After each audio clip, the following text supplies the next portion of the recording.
동안이냐 노안이냐를 결정짓는 것? 머리숱? 대한민국 대표 탈모 전문 기업은? 해온수 13만의 탈모닷컴? 탈모닷컴에서 직접 개발한 프로페셔널 탈모 방지 샴푸는? TS 샴푸. 늘어진 두피 모공을 꽉! 단 한 올의 모발까지 꽉! 사용할수록 풍성해지는 나의 모발. 이제 탈모 고민 끝! TS 샴푸. 본 방송은 아이블로그닷컴을 통해서 송출되고 있습니다. 미디어 플랫폼 아이블로그 iblog.com. 안녕하세요. 당일 배송 영화방 김성호, 박영서입니다. 네, 제목이 바뀌셔서 약간 당황하신 분들도 있으실 텐데요. 네, 많이 들으셨으면 당황하셨을 텐데 많은 분들이 들으셨는지는 잘 모르겠네요. 네, 저희가 첫 방송 이후로 이제 일주일 안 됐는데 아직 이제 두 번째 방송을 벌써 맞이했어요. 네, 그렇죠. 지난 한 주 어떻게 지내셨어요? 저야 뭐 똑같죠. 네, 회사, 집. 이게 바로 요즘 시대의 가장으로서. 가장입니까 벌써? 저 가장입니다. 저는 이 방송할 날만 손꼽아서 기다렸습니다. 사실 저도 재밌더라고요. 사실 처음 했는데 재밌어가지고 저도 사실 굉장히 기다렸습니다. 네, 저희가 지난 방송하고 이번이 두 번째 방송인데 벌써 첫 방송이 순위권에 진입했어요. 깜짝 놀랐습니다. 네, 저도 깜짝 놀랐습니다. 무려 600위권대. 네. 네. 600위권이면 장난 아니에요. 네. 팟캐스트가 총 몇 개죠? 몇 개? 6천 몇백 개 된다고 들었는데 벌써 비록 그 하루 순위지만 당일 순위지만 600위권대에 진입했다는 거는 저희가 정말 예상하지 못했던. 네. 듣는 사람들이 있다는 거잖아요. 네, 누군가 듣는 사람이 있으니까 올라갔다는 거 아니겠습니까? 그렇죠. 네, 그분 누구신지 정말 감사드리고요. 네, 감사합니다. 네. 오늘 다룰 영화는 이제 지난번에 약 예고한 대로 300 제국의 부활입니다. 네, 그렇죠. 네, 일단 영화 본격적인 소개에 앞서서 제가 준비해온 글이 있는데요. 평소에 제가 좋아하는 글이고 자주 읽는 글이에요. 힘들고 뭐 이럴 때마다. 한번 이제 읽어드리겠습니다. 자, 임진란에 이순신은 모함을 받아 서울에 붙들려와 국문을 당한 끝에 백의종군으로 남해안에 내려간다. 그 사이 이순신의 직책을 대신한 원균이 일본 수군에게 대패하여 겨우 패잔선 12척만 남았다. 다시 삼도 수군 통제사로 복귀한 이순신에게 조선의 수군은 이제 없는 것과 같다. 패잔병들을 추스려서 육군으로 편입하여 전투를 계속하라. 는 명령이 내려졌다. 이에 대해 이순신은 장계에서 지금 신에겐 아직도 12척의 전선이 있습니다. 죽음을 다하여 싸우면 사세를 돌이킬 수 있는 여지가 있습니다. 수군을 없애 왜군이 전라도로 침입하고 수도 서울을 공격하는 것을 신은 두려워합니다. 비록 아군의 전선은 몇 안 되지만 변변치 못한 신이 죽지 않는 한 왜군은 우리나라를 감히 업신여기지 못할 것입니다. 라고 말했다. 네, 이 글이거든요. 이게 뭔가요? 네, 이순신 장군이 이제 말 그대로 백의종군 나가죠. 그 약간 모함을 받아서 백의종군을 당해서 이제 고문을 당하고 다시 백의종군 하면서 다시 이제 직책은 없는데 그 지위를 맡아서 다시 이제 왜구와 맞서 싸우는 그런 장면에서 이제 이순신이 올리는 장계예요. 말 그대로 이제 패잔선이 12척밖에 안 남았는데 원균이 다 잃어버리고 그 12척밖에 안 남았으니까 수군에 이제 검이 없는 거나 다름없기 때문에 수군을 해체해서 그 병졸들을 다시 육군으로 편입시켜서 바다는 포기하고 육지에서 저항한다.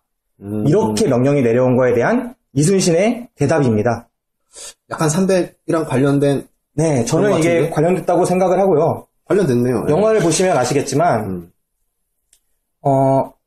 약간 말하기 좋아하는 사람들이 보면은 세계 4대 해전 뭐 이런 말을 많이 하더라고요. 그렇죠. 4대 해전. 거기에 이제 살라미스 해전하고 유럽 애들이 뽑은 거니까 자기네 얘기가 많이 들어가요. 그럼요. 칼레 해전이랑 그 다음에 트라팔가 해전, 그러니까 무적함대가 영국군한테 무너진 칼레 해전이나 무적함대라면 스페인?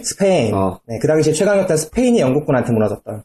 그리고 또 영국의 넬슨 제독이 나폴레옹 함대를 깨고 있었던 트라팔가 해전 같은 거를 이제 꼽아서 4대 해전을 하는데 그 사이에 이제 이순신 장군의 한산도 대첩을 꼽더라고요, 그 사람들이.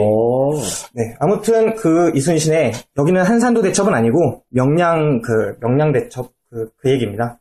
이것도 영어로 나올 텐데, 그죠? 네, 일단 그 얘기를 조금 더 하기로 하고요. 오케이. 제가 일단 이 얘기를 가져온 게 혹시 이 방송 들으시는 분 중에 약간 제가 이 글귀랑 같이 좋아하는 게 제갈량 삼국지에 나온 제갈량의 후출사표라는 글이 있어요.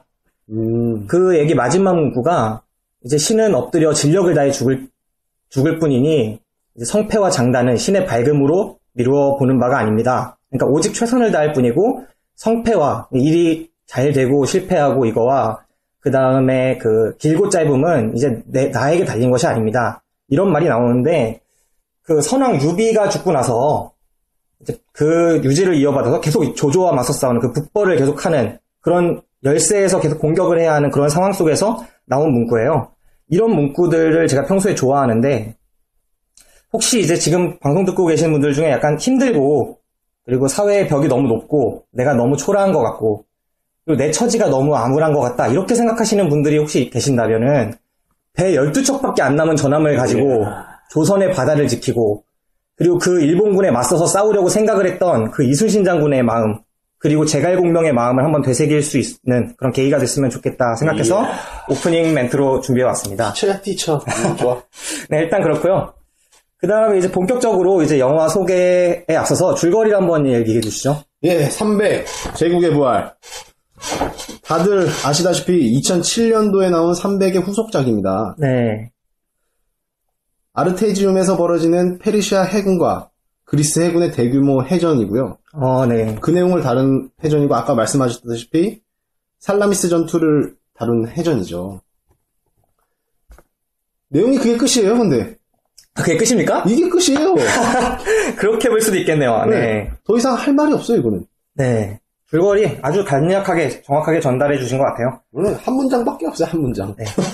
앞에 설명해 주신 대로 이 영화는 2007년에 나온 300이라는 영화의 후속작입니다. 아, 그때 대단했죠. 네, 제라드 버틀러가 나와서 혹시 300이라는 영화 잘 기억하세요, 지금? 아, 그렇게 확 기억하진 않고 네. 문득문득 기억이 나네요. 장면? 네, 보통 이제 영화의 후속작은 그 본편이 성공했을 때 그 본편에 대한 팬들의 이제 궁금증이 있죠. 다음 이야기는 어떻게 됐을까?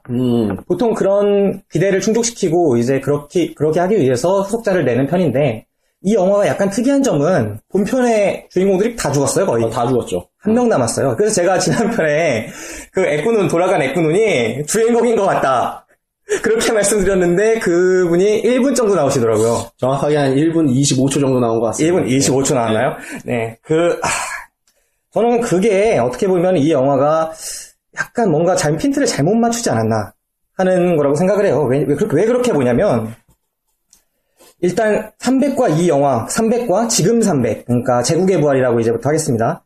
300과 제국의 부활의 차이점, 그리고 그 차이점이 어떤 효과를 가져왔는지를 생각해보면 이 두 영화의 차이가 드러난다고 생각해요. 그리고 그 차이가 과연 긍정적이었는지 부정적이었는지 이 영화를 평가함에 앞서 그런 것들을 좀 생각해봐야 된다고 생각을 하는데 저는 일단 이 영화를 딱 보고 나서 그냥 느낀 게 이 영화 뭔가 크게 잘못 생각하고 있다.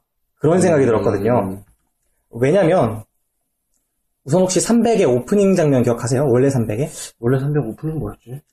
그 만화적인 전 그 오프닝이 참 좋았는데 그 제라드 버틀러가 연기한 그 주인공 레오니다스 왕 있잖아요. 네. 스파르타의. 네. 그 스파르타의 왕이 딱 걸어나가요, 왕국을. 그래서 소년인 시절에 이제 300의 모든 어린아이들은 그 스파르타의 모든 어린아이들은 이제 성인으로 인정받기 위해서 성인식을 치러야 하는데 그게 맞다. 야생의 그런 들판으로 나가서 얼마 동안 버티고 진짜 남자가 돼서 돌아오는 거죠. 이 영화의 그 오프닝을 생각해본다면 그 오프닝이 되게 멋있게 그려지거든요. 마지막에 늑대를 딱 죽이는 장면으로 이제 맞아. 남자가 된 거를 표시를 하는데 이 장면이 비록 레오니다스 왕에서 영화 속에서 레오니다스 왕의 그 성장기를 그리고 있지만 그러니까 진짜 남성, 스파르타의 남자, 성인, 그리고 심지어 왕, 그 인간으로 거듭나는 그 한 인간의 모습을 그리고 있지만 사실은 그 오프닝이 말하고 있는 건 모든 스파르타 남자의 성장기를 그리고 있는 거예요. 그렇죠. 모든 스파르타의 남성은 이렇게 길러진다. 그렇기 때문에 그들이 나라에 충성하고 나라에서 그렇게 기꺼이 왕 옆에서 죽을 수 있고 그런 모습이 설득력을 갖게 되는 거거든요. 300의 기본적인 가장 큰 장점은 남자의 그 가슴 속에 있는 뜨거운 무언가를 자극한다는 데 있다고 저는 생각을 하는데 피가 끓죠. 네, 피가. 아우 이럴 때 모두가 같이 아우 하는 거 아니에요? 먼저 나오던데 아우. 네, 그 임팩트가 다르죠. 저는 이런 그 오프닝과 이번 영화의 오프닝 기억나세요? 그 크세르크세스가 목 자르는 거 그거 말하는 거예요? 아니요, 목을 자르고 나서 이제 그 전반적인 초반 오프닝 장면에 앞서서 그건 나오는 개념이라고 볼 수 있고 오프닝 전체적인 시퀀스는 앞에 그 300이 레오니다스 왕의 그런 이야기를 보여줬다면 이번 영화는 이번 영화의 주인공인 데미클로테네스였나? 누구였죠? 테미스토클레스의 이야기를 보여주는 거죠. 마라톤 전투에서 활쏘는 거, 그거 말씀하시는구나. 네. 그러니까 제가 지난번에도 말씀드렸다시피, 크세르크세스 왕에 쳐들어왔을 때 중요한 두 번의 전투는, 그 협곡에서 싸운 그 전투와, 그 다음에 살라미스 대전이에요. 그런데 그 이전에 이미 그 아버지가 다리우스 대제라고 정말 유명한 페르시아의 왕인데, 그 왕이 두 번이나 침략을 해요. 그 그리스, 그러니까 펠로폰네소스 반도를. 근데 처음은 이제 태풍을 만나서 좌절되고, 두 번째 침략을 했을 때 그 마라톤 전투에서 패배해서 돌아가거든요. 그런데 이번 오프닝에서, 그러니까 제국의 부활의 오프닝에서는 그 마라톤 전투의 주역으로 테미스토클레스가 나와요. 테미스토클레스가 다리우스를 사살하는 걸로 나오죠. 그쵸. 그게 오프닝. 네. 그리고 그 앞서서 마라톤 전투에서 이제 갓 상륙한 그 페르시아의 적들을 해변에서 다 물리치는. 그치. 그리고 그 연출상에서도 상당히 그래도 상업적인 그런 연출 방식이 많이 보이죠.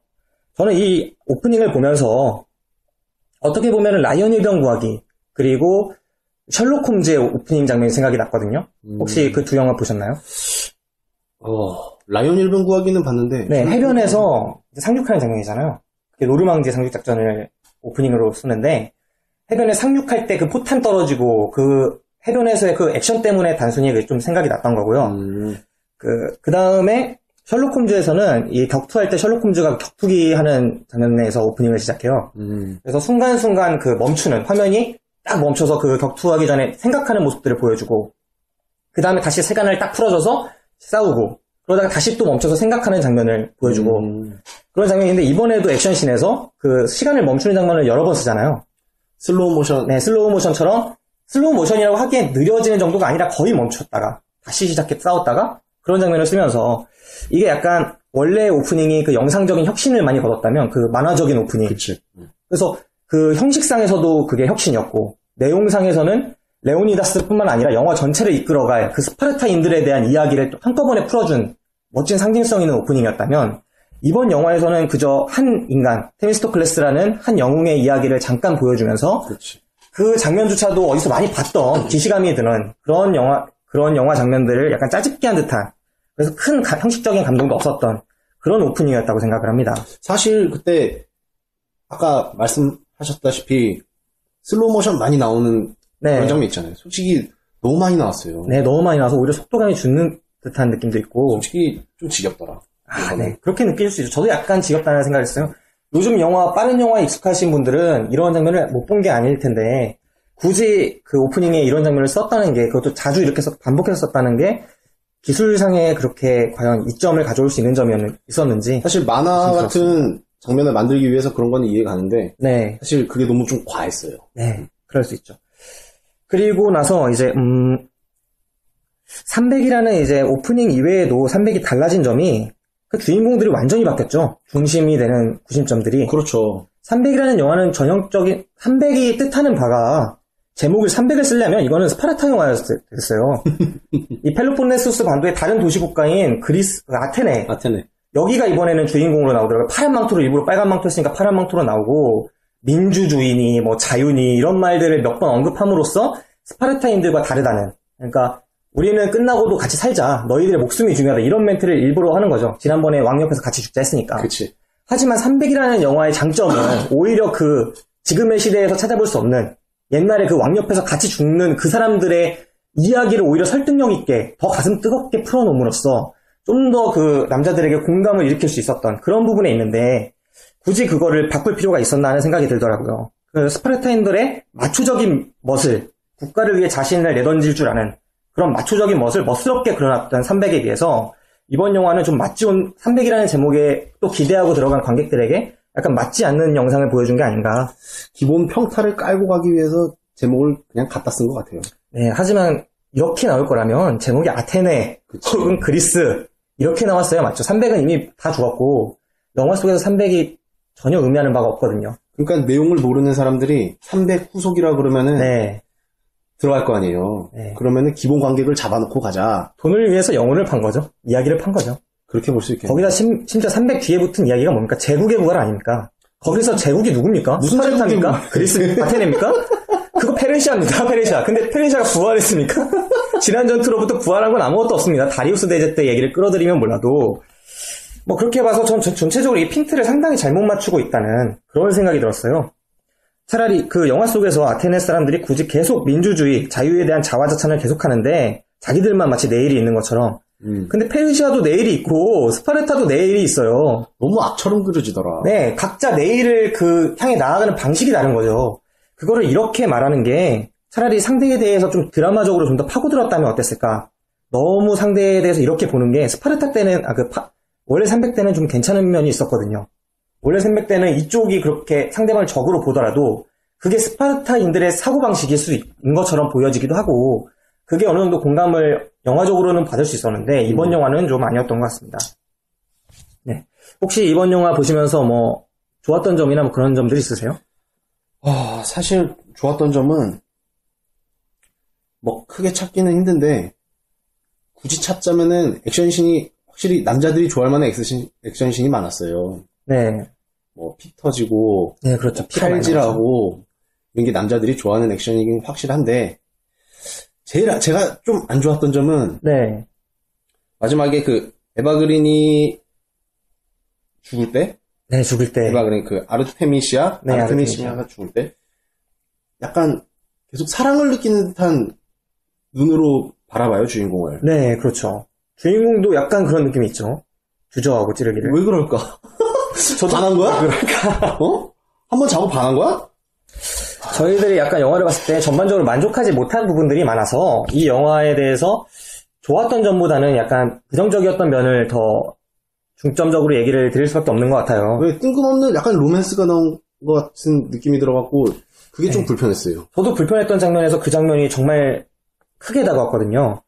일단 아까 말씀드린 그 300의 오프닝과 이번 영화 그 제국의 부활의 오프닝 자체에서 표현하고 있는 수준이 너무 다르고 이게 영화 전반에 계속 이어진다는 그러니까 훨씬 더 폭이 깊은 연출과 혁신적인 연출이 이루어지는 전작과 다르게 이번 영화에서 어디서 많이 본 그냥 전형적인 그런 액션 영화에서 보여지는 영상들 이제는 흔해진 만화적인 영상 그리고 좀 깊이 있게 보여주지 못하는 캐릭터들 이런 점들은 일단 이런 점들이 있었고 그 다음에 진짜 마음에 안 들었던 장면을 딱 한 장면 꼽는다면 저도 그 테미스토클레스가 아르테미시아를 찾아가는 그 장면이에요.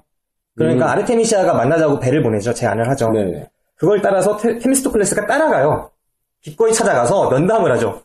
그리고 그 면담에서 서로를 탐색하고 또 그 서로의 관계에서 우위를 점하기 위한 그 심리적인 싸움을 약간 섹스씬으로서 표현하려고자 하는 듯한 되게 뜬금없는 적장을 찾아가서 섹스를 나누거든요. 근데 이때 반한 거야, 내가 보기에. 어쩔 수 없어, 이거 영화 스토리상 그때 반한 거네. 네. 아무래도 여기서 이게 싸움을 약간 섹스씬으로 표현하면서 이게 어떤 그 둘 간의 페르시아 쪽의 장수와 그 다음에 그 이쪽 그 그리스 연합 아테네 쪽의 장수의 그런 서로 치열한 그 심리전 둘 다 지장처럼 약간 나와지죠. 전투에 그 좀 약간 재능이 있는 네네. 그렇기 때문에 이걸 약간 상징적으로 넣었는데 근데 저는 제가 생각할 때 상징은 약간 프로포즈에 쓸 그런 반지 같은 거거든요.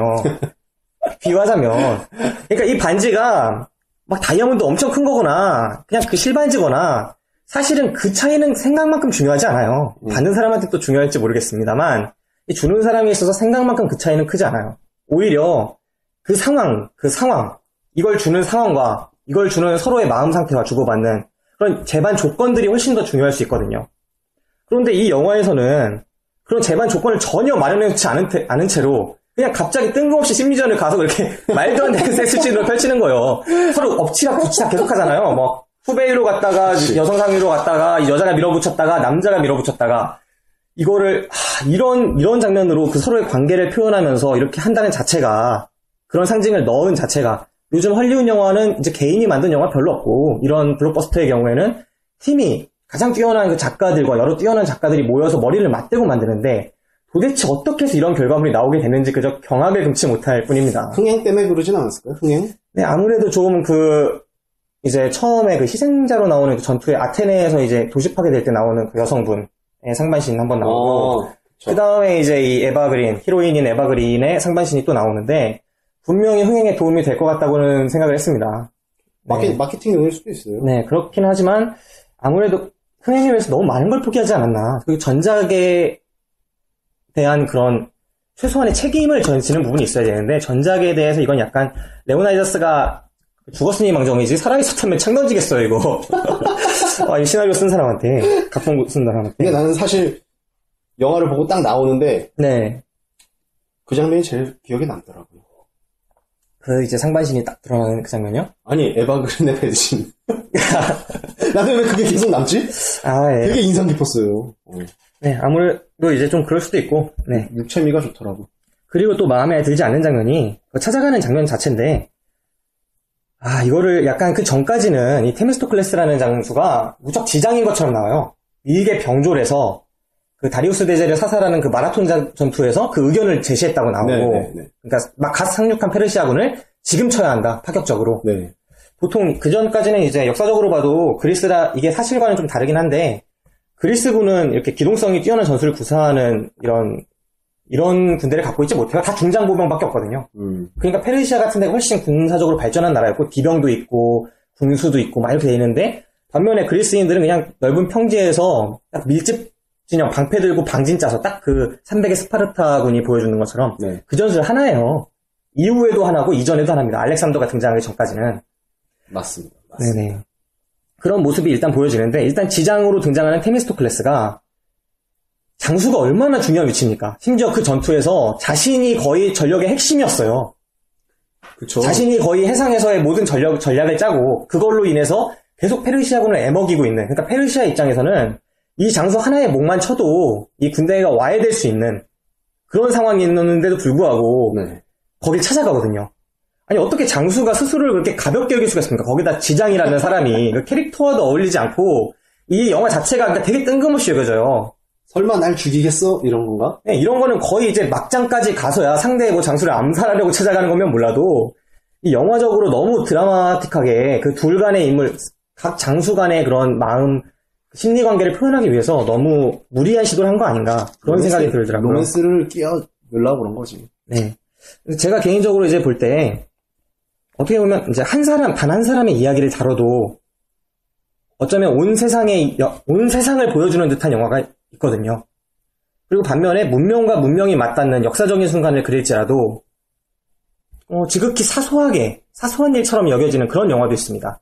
그리고 제 기준에는 이 영화는 후자에 속해요. 네. 그 엄청난 순간 아니겠습니까?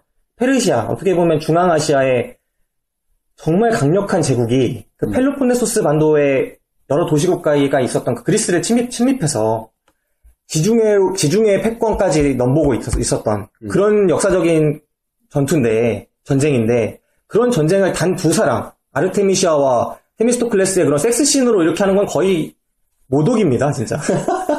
네, 저는 그렇게 봤습니다. 어떻게 생각하세요? 또 불편했던 점이 있으시나요? 또 불편했던 점은 보는 내내 좀 불편했어요, 다. 좀 약간 뜬금없는 장면들이 하도 많아가지고. 네. 어떤 장면이 좀 뜬금없어 보이셨나요? 스파르타를 찾아가잖아요. 네. 사실 그 장면도 그 여왕이 거부를 하는데. 네.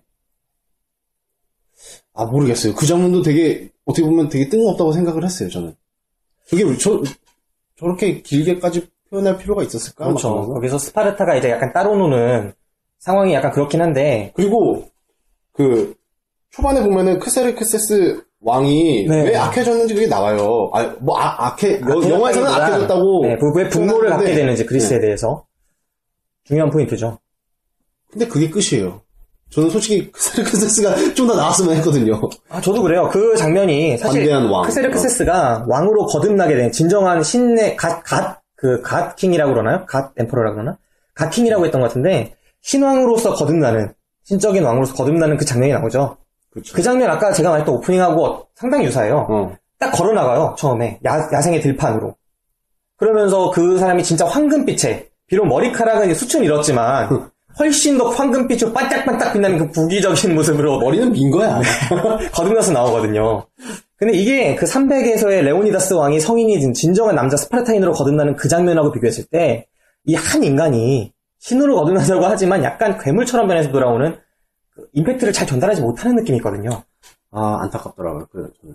전반적으로 이 영화 계속 보면 300하고 비교될 수밖에 없는데 임팩트에서 절대적인 열세에 계속 있을 수밖에 없는 게 혹시 이번 영화에 기억나는 대사들 있으세요?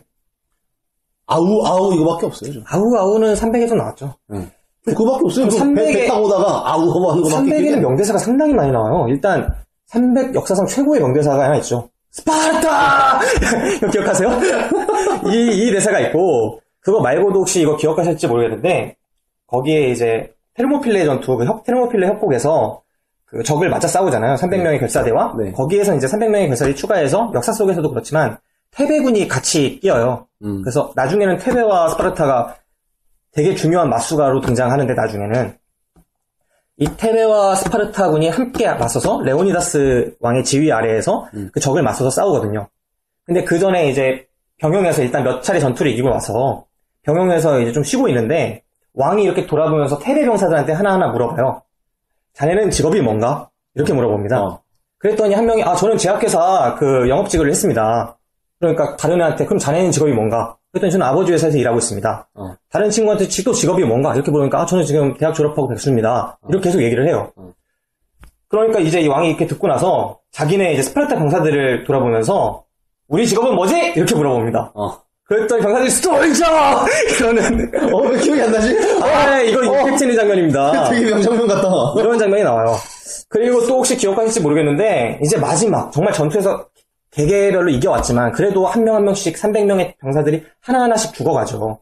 결국 그 300에 하나씩 죽어가는데 그 속에서 이제 다음 전투가 마지막이겠구나. 이제 뒤로 가는 길을 이미 알려주잖아요. 그 국주가. 그래서 이제 다음 경기가 다음 전쟁이 마지막이겠구나. 이걸 알고, 다음 전투가 마지막이겠구나 알고, 레오니다스가 왕이 마지막에 이제 출정 전에 하는 말이 있습니다. 뭐였죠? 오늘 저녁은 지옥에서 먹자!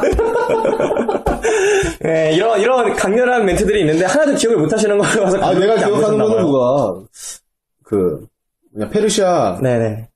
걔네가 이제 항복하라고 왔을 때, 반대하던. 발로 차면서 쳐넣잖아. 네네. This is Sparta.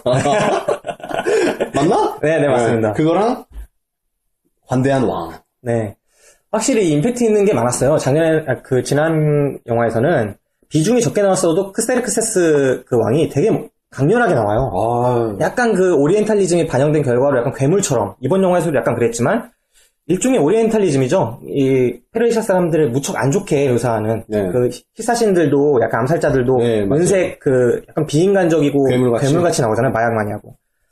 약간 그런 식으로 나오는데 그렇더라도 캐릭터가 멋지게 나오죠. 그리고 절대적인 카리스마의 그 제라드 버틀러가 연기한 레오니다스.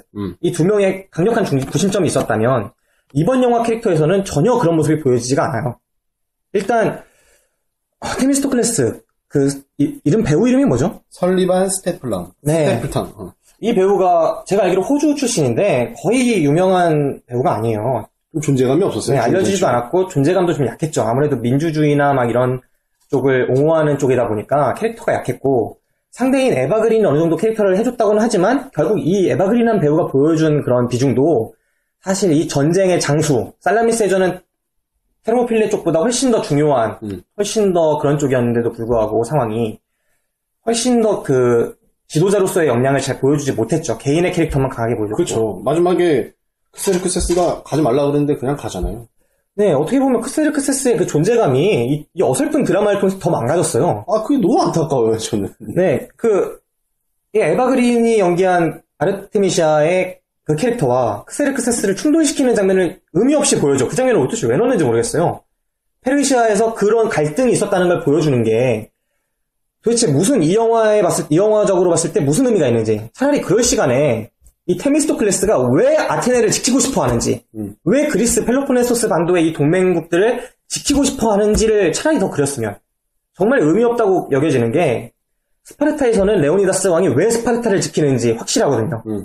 이 흙 한 줌도 적에게 넘겨줄 수 없다. 이 물 한 방울도 적에게 넘겨줄 수 없다. 우리 스파르타인들은 그런 인간들이 아니다. 그게 설득력 있게 오프닝부터 쭉 이어지거든요. 근데 이 영화에서 에바 그린이 이제 그 면담 때 물어봐요. 섹스씬 때. 당신의 그 가족이 이제 있어서 지키냐. 그쵸. 그랬더니 이 사람이 하는 답변이 나는 가족도 없고 온통 그냥 이 전쟁만을 위해 준비해왔다. 근데 왜 지키는지, 민주주의가 뭐 어떻고, 왜 그게 내가 여기를 지키는 동기가 되는지, 이게 아무것도 안 나와요. 지켜야 한다는 당위만 있을 뿐이죠. 그러니까 캐릭터가 아무 정말 비중이 약하게 나오는 거예요. 캐릭터에 대한 설득력도 없다 보니까 우리가 그런 레오니다스 왕에게 그 공감했던 그리고 그의 복근에 공감했던 이런 것들이 막 그 약간 바람 빠진 그 근육들과 그리고 약간 정체성 없는 그런 아테네 군사들과 그리고 그 군사들이 막 그 장수한테 불만을 털어놓는 그 말도 안 되는 장면들과 그리고 심지어 이 지장이라는 사람이 거기 넘어가서 이렇게 자기를 그렇게 가볍게 여기는 장수라면 각자 서 있는 자리에서 스스로를 증명해야 되는 거 아니겠습니까? 맞습니다. 이런 어이없는 장면들 정말 저는 당혹스러울 뿐이었습니다. 또 아르테미시아가 굉장한 장수로 나오는데 네. 이미지상은 굉장한 장수로 나오는데 솔직히 마지막에 왕의 말을 거역하고 자신의 감정 때문에 일부러 쳐들어가는 거 아니에요. 그렇죠. 이게 대단한 장수가 아니라 순간의 기분을 못 이겨서. 이러면은 처음부터 그렇게 그릴 필요가 없었을 텐데. 네, 그렇습니다. 너무 캐릭터 자체를 이상하게 잡았어요. 아니, 일단 그런 사람이었으면 페르시아라는 대제국을 건설하는데 중추를 담당할 수가 없어요. 그럼요. 그 비정상적인 잔인함, 그러니까 그 성노예로 그리스 사람들한테 당했던 배에서 네. 그런 장면들이 또 드라마로 그려지는데 아니 그런 드라마를 하려 할 시간이 있으면 이 인물이 어떻게 그런 위치에 올라갔는지 그냥 그 잔인함 그저 뭐 상대방 목 다갖고 들고 오는 이런 잔인함으로만 그릴 게 아니라 이 인물이 어떻게 성장해 왔는지를 좀 더 그걸 할애하는 편이 훨씬 낫지 않았나. 페르시아라는 대제국의 군대가 그저 이런 한 인간의 카리스마를 통해서만 이렇게 좌지우지되는 그런 모습으로 그려지는 게 정말 말이 안 되거든요. 결국에는 개인의 감정 때문에 결국은 전쟁까지 패하는 거죠. 패전에서 지고. 그것 때문에 페르시아가 나중에 알렉산더 짓밟히는 거 아니겠습니까? 이 진짜 말도 안 되는. 그러면은 페르시아가 짓밟히는 게 아르테미시아 때문인가? 장기적으로 보면 이제 한 100년 후에 이제 100몇십 년 후에 짓밟히게 되는데 역사적으로 패권이 이제 여기서 스파르타가 이기고 스파르타가 이제 펠로폰네소스 반도에서 이제 전쟁을 또 결국 이기니까 아테네랑 스파르타가 싸워요. 그래서 스파르타가 이기죠. 그래서 스파르타가 맹주가 되는데 그 사람들이 어디 맹주 자리 잘 소화할 사람들입니까? 안 돼. 그러니까 이제 반발이 심해지고 결국은 이제 아테네가 다시 동맹을 맺어서 이에 대한 반발의 움직임을 다시 전투가 일어나고 그때 테베가 그 중장보병끼리의 전투에서 스파르타를 물리치면서 패권을 가져오고 한 60년 이후에 근데 그래봐야 알렉산더가 마케도니아에서 등장하면서 모든 게 셋 그렇게 되는 이게 역사거든요. 근데 그 사이에 결국은 이제 페르시아 대제국이 이제 그 강력했던 제국이 펠로폰네소스에 들어오지 못하는, 그러니까 지중해로 발을 뻗쳐 그리스 반도로 들어오지 못하는 이유는 결국은 이 아르테미샤 때문에 영화로 보면 아르테미샤 때문에 아니겠습니까? 너무 이 캐릭터가 말이 안 되는 거죠. 슬프다. 네. 거기다가 또 좀 더 보면은 테미스토클레스 그 사람이 이제 역시 지장으로 계속 그려졌지만 말도 안 돼. 세상에 이 말도 안 되는 대사가 뭐냐면 좀 웃기지만 아르테미시아가 저 사람을 내 옆에 두면 세계를 함께 바칠 수 있다. 이 사람들 진짜 와야 됩니다. 한반도 쪽으로 좀 왔어야 이런 애들이라면 옛날에 그 누굽니까? 뭐 우문술 이런 애들 강감찬 장군이랑 뭐 일지문덕 막 이런 살수에서 묻히고 어디서 묻히고 했을 겁니다. 뭐 일단 이런 캐릭터가 테미스토클레스가 마지막에 이제 결국 살라미스 쪽까지 후퇴를 해서 거기에 이제 어찌 보면은 바다 위에 배수진을 쳐놓고 네. 마지막에 이제 나에게는 마지막 아까 이순신 장군의 그 12척 제갈공명의 그 오직 최선을 다해 보이다 그런 멘트처럼 네. 이제는 나에게는 전략도 없다. 어떤 택틱도 없다. 이런 대사가 나오거든요. 그러면서 이제 최선을 다해서 싸우고 운명을 맡긴다. 이런 얘기가 나오는데 네. 사실 이순신 장군이 신에게 아직 그러니까 금신전선 상유 시비 그러니까 오직 지금 신에겐 전선이 오직 12척 아직은 12척이 남아 있습니다. 이런 문구는 이후에 이제 명량 그 좁고 빠른 물살에 그곳에서 12척으로 적한 수백 척을 무너뜨리는 그 엄청난 전략과 그 전술의 그런 전투로 엄청 위대한 전투로 나타나거든요. 근데 이 지장이라는 사람은 그거 조금 밀렸다고 12척보다 훨씬 많아요. 그래도 상황이 지금 12척보다 많아. 그리고 상대는 외구보다 약해요. 지금 상황이. 들어오는 게. 그렇죠. 그런 상황인데 택틱이 없어. 택틱이 없이 그냥 맞서 싸우겠대요. 그래놓고 가서 말 타고 그 배 위를 막 점프해가지고 그 여자와 1대1 일기토에서 승부를 가리는. 그건 뭐야. 진짜 답 안 나오는 이런. 나 말이 갑자기 전술이겠죠. 전술. 그래. 1대1 일기토도 때로도 훌륭한 전술일 수 있으니까. 그 적투만보다 뛰어나던데 그 바다 위. 너무 심하게 뛰어다니는 거 말이. 네, 그런 장면이 나와서 저는 앞에 이제 이순신 장군의 이야기를 소개해드린 게 확실히 이 장면에서 전 느낀 바가 컸어요. 과연 이 장면을 본다면 이 살라미스 해전과 이 이순신 장군의 한산도 대첩이 같은 반열에 오르는 것조차 우리는 용납할 수 없다. 그러네. 이제 곧이어 우리 이제 그 최민식이라는 배우가 이순신 장군을 연기하는 김한민 감독, 그러니까 옛날 그 최종병기 활이라는 영화를 찍었던 그걸로 데뷔한 김한민 감독의 그 명량 회오리 바다라는 영화 개봉하는데 이 영화가 진정한 장수란 또 진정한 해전이란 무엇인가를 좀 보여줬으면 좋겠습니다. 굉장한 기대작이긴 해요. 정말. 네. 그 영화 기대작이 아닐 수가 없죠. 네. 아무튼 여기까지 이제 제가 어느 정도 정리를 마친 것 같고 제가 본 거는 거의 이 정도였던 것 같아요. 혹시 더 언급하실 부분이 있었나요? 제가 크게 언급할 거는 없고 기억에 남는 건 아까 말씀드렸다시피 그 에바 그린, 아르테미시아의 데드신. 네. 그리고 영화 자체가 뭐라고 이렇게 설명하기보다 진짜 영화의 승자는 뭐 아테네 이런 것도 아니고 그냥 에바 그린이었던 것 같아요. 그렇죠. 이 영화를 통해서 어느 정도 연기력도 보여줬고 네. 자신의 그런 퇴폐적인 매력과 존재감, 카리스마, 여성적인 카리스마를 확실히 보여줬어요. 여성적인 카리스마가 아니죠. 저는 그렇죠. 자신의 카리스마. 뭔가 그 마녀적이고 약간 그런 분위기가 있거든요. 몽환적이고 퇴폐적이고 근데 그런 느낌을 약간 광기 어린 모습으로 치환시켜서 잘 표현했던 것 같아요. 이 영화 자체에 남는 거는 딱 에바 그린밖에 없었던 것 같아요. 네, 살아있는 배우는 네, 마케팅을 에바 그린으로 했잖아요. 300이 솔직히. 그렇죠. 네. 그리고 정말 남는 것도 에바 그린이었어요. 네. 자, 여기까지 일단 기본적인 평을 마치고요.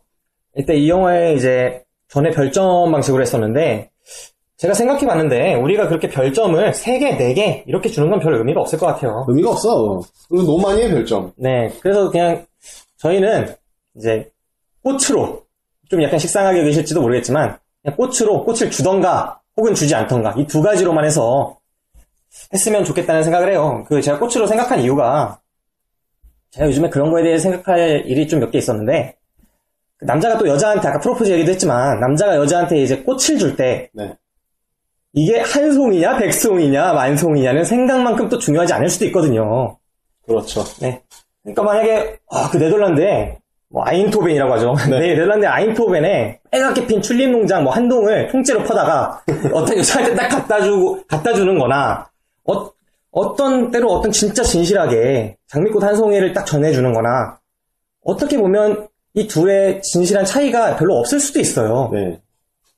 이 한 송이냐 백송이냐의 차이보다는 그 여자가 나한테 장미꽃을 받을 만한 여자인가 혹은 받지 못할 여자인가 이 두 개를 가려내는 게 어쩌면 더 중요하지 않나. 영화에 있어서도 이 영화를 우리가 괜찮다, 괜찮지 않다 이것만 판정했을 때 우리가 괜찮다고 생각한 영화는 남들이 봤을 때 우리가 한 4개 정도라고 해도 5개, 6개, 7개가 될 수도 있는 거고 그럼요. 우리가 5개라고 했어도 괜찮긴 한데 그만큼 안 와닿을 수도 있는 거거든요. 저희는 그러니까 괜찮다 혹은 괜찮지 않다 이거를 나누는 정도에서 그러니까 이 꽃을 줄지 혹은 주지 않을지 좋다 싫답니다. 간단히 말해서. 이렇게만 했으면 좋겠습니다. 근데 제수 씨한테 꽃 좀 주나? 아니 난 준 적이 딱 한 번밖에. 와이프가 꽃을 싫어해. 그래요? 네, 아무튼 좋아하질 않아. 네, 이 영화에 대해서 어떻게 평가하시겠어요? 뭐 아까 제 평가는 말씀드렸어요. 네. 영화 자체의 승자는 에바 그린 딱. 네. 그게 제 평가입니다. 그럼 이 영화의 꽃은 어떻게 하시나요? 꽃을 버리겠습니다. 버릴 겁니까? 네. 과감하게 버립니다. 네. 저는 이 영화에는 중국 광저우 그 동네 아주 마음에 안 들잖아요. 광저우. 엄청 마음에 안 들죠. 그 중국 광저우 거기에 뭐 개당 한 175원 정도로 단가 후려쳐갖고 만드는 그런 조화한 송이조차도 아깝다. 아깝다. 네, 이게 제 판단입니다. 아깝다. 네. 거의 최악이냐? 최악 정도는 아니고 아무래도 이게 단가 후려쳐갖고 하는 조화. 그러니까 이 300이라는 영화에 져야 할 책임이란과 의무라는 게 있는데 그거를 지키지 않았다는 점에서 좀 아니다. 영화 자체의 작품성은 그 정도까지는 아닌데 너무 제목만 빌려 쓴 것 같아. 네, 줄 수 없습니다. 이거는 300이라는 영화를 300이라고 줄 수 없어요. 이름 자체를. 그냥 슬로우 모션 많이 나오고 네. 약간 만화 같은 그런 것만 좀 템포 넣고. 빠르고 피 많이 나오고 사람 많이 죽이고 그래서 300이라는 걸 섹스씬도 좀 나오고. 나오는데 솔직히 좀 별로였어요. 그리고 감독이 바뀌었잖아요. 네네. 확실히 좀 감독 떨어지는 것 영향인가? 같아요. 네. 그럼 이제 이 정도에서 평을 마치고 다음 볼 영화에 대해서 좀 말씀해 주시죠. 다음 볼 영화는 이제 제가 앞으로 정하겠습니다. 네, 앞으로 박영서 씨가 앞으로 다음 볼 영화를 정할 거예요. 네. 네. 저희의 다음 볼 영화는 우아한 거짓말입니다. 아, 왜 그 영화를 선정하셨나요? 솔직히 크게 볼 게 없어요, 요즘에. 근데 사실 김희애의 영화적인 연기가 생각보다 궁금해요. 아니, 그 청취자 여러분을 좀 잡을 매혹시킬 만한 그런 얘기를 해야지 다음 방송 어떻게 하려고 그러시나. 아유, 또 보고하면 되죠. 솔직히 제가 이번에 프리뷰를 준비를 잘 못했어요. 왜냐면 좀 갑작스러운 거라서. 네네. 근데 솔직히 김희애가 영화를 한다, 좀 생소하잖아요. 네, 아무래도 본지도 드라마에 더 오래됐고. 익숙한 배우고. 그리고 아역들이 좀 연기력으로 인정받은 아역들이 많이 나옵니다. 네, 김유정도 나오는 거 고아서. 예. 네.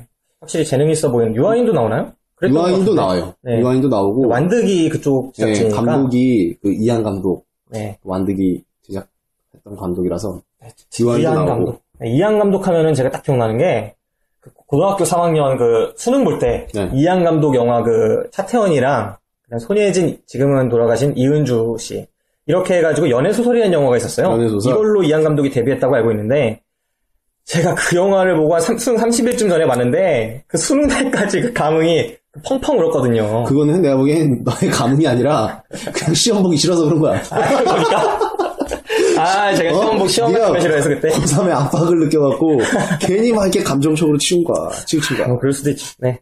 아무튼 그런 그 우아한 가족, 우아한 그대, 우아한 거짓말. 우아한 거짓말. 근데 우아한 거짓말이 원작 자체가 굉장히 유명하다고 해요. 저는 솔직히 책을 보지 않았어요. 김여령 씨인가요? 그 작가가 네. 꽤 히트를 친 작품이라고 알고 있는데.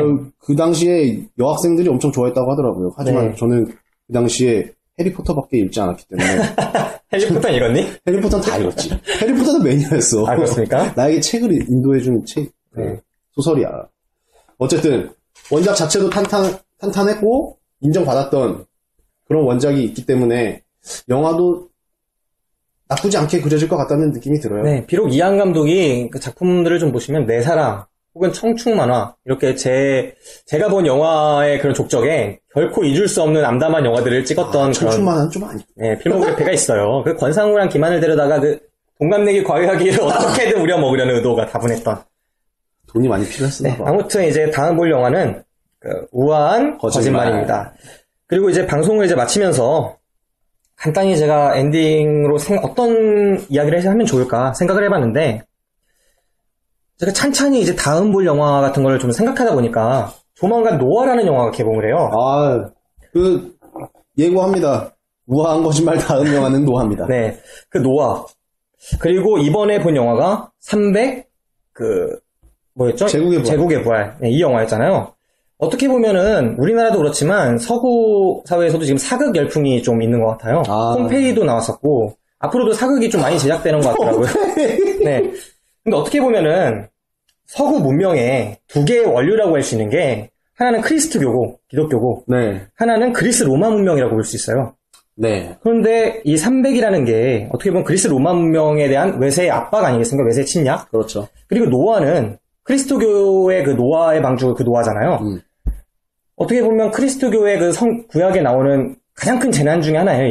인류의 그런 역사에서 그려지는, 그 성경에서 그려지는 이런 영화계의 기독교와 그리스 로마 문명에 대한 자신들의 뿌리에 대한 영화가 이미 제작되어서 개봉했거나 그리고 또 개봉이 대기 중에 있다는 그 자체가 어떻게 보면 제작의 의미를 좀 생각해 볼 필요가 있지 않나 이런 점을 생각해 봤어요. 일종의 알레고리적인 부분이라고 생각할 수 있는데요. 이 알레고리가 뭐냐면, 이렇게, 알레고리라고 하면 어려운 것 같지만, 내가 스파르타를 설명하고 싶은데, 스파르타에 대해서 그리스를 통해서 설명하는 거예요. 그러니까 어떻게 보면 일종의 치환해서 설명하는, 상징을 통해 설명하는 비유 비슷한 이런 방식이죠.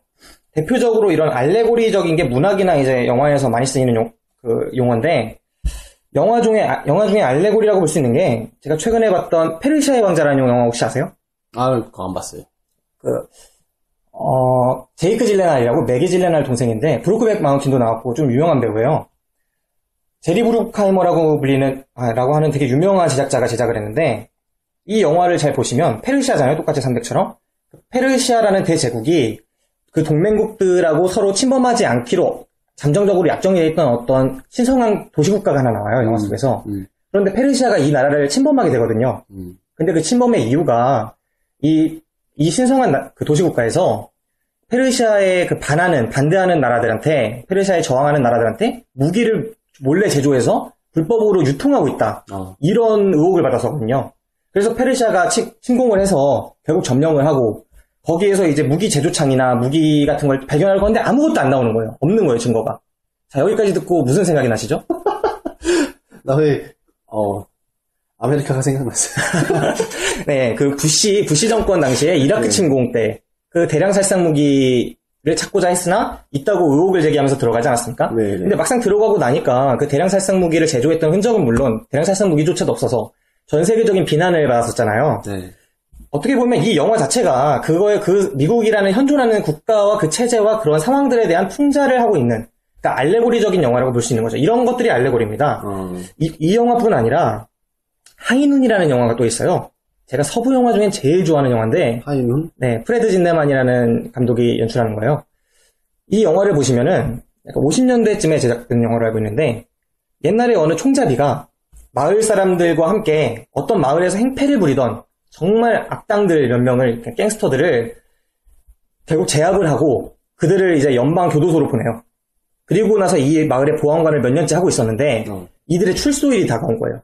근데 그 당시에 미국은 전체적인 이런 연방국가의 틀이나 아니면 그 치안 체계가 확실히 되지 않아서 보안관에 많이 의존하는 상태였는데 이들이 와서 보복을 할 게 너무나 뻔했거든요. 그랬는데 그러니까 이제 이 보안관이 게리 쿠퍼가 연기했던가 아마 그럴 텐데 이 보안관이 다시 마을 사람들과 그 앞에서 그들하고 맞서 싸워서 다시 그들을 물리치려고 하는 그런 움직임을 보여요.